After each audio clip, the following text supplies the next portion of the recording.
Osama Bin Laden has made a tape. This tape has a number of interesting things about it. And he's out and about. It's an audio tape, not a videotape. And he wants to rub things in Bush's face and Obama's face. He wants to get up in there and challenge him. He says to Obama, he's like, well, what are you going to do, tough guy? I got you cornered now. I was thinking, really?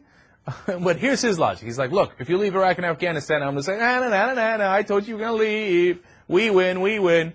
But if you don't leave, you're going to bankrupt the country as Bush has, and then you're really going to be in trouble. So I win either way. Okay, nice rhetorical trick. I mean, what is this guy, taking debating class in his cave? But apparently he's also in a world of trouble. This is the most interesting part of the tape, if you ask me.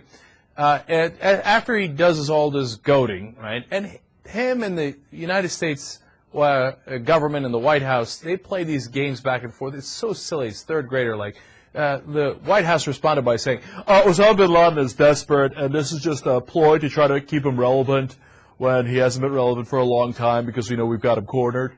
Yeah, look, dude, you're about to leave the White House and you didn't get him.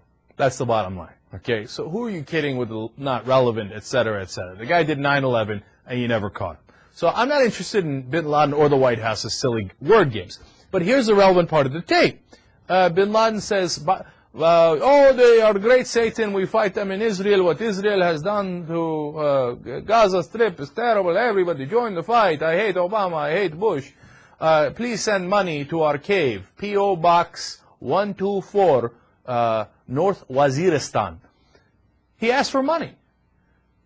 Uh-oh. They might be in a world of trouble here. Now, normally in Bin Laden tapes, he's not asking for money. He was supposed to be Mr. Moneybags.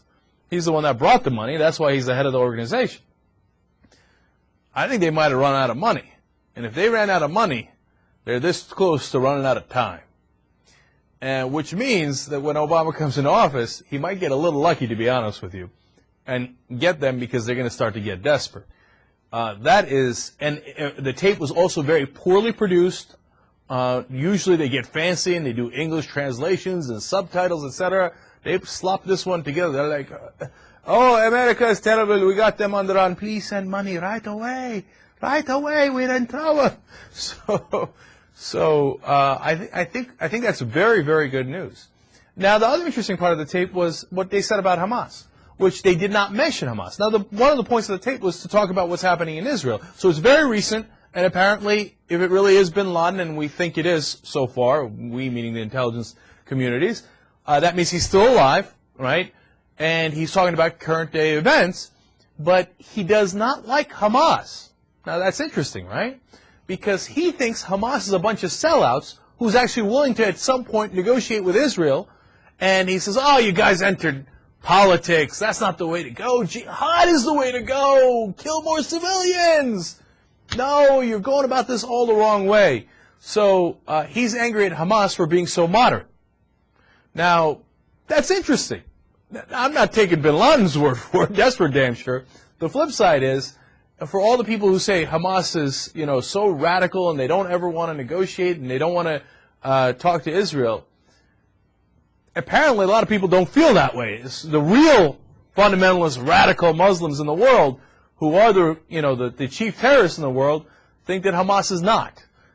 Take it for what it's worth. It might not be worth much, but it was an interesting side note and something I did not know, that they are not on good terms.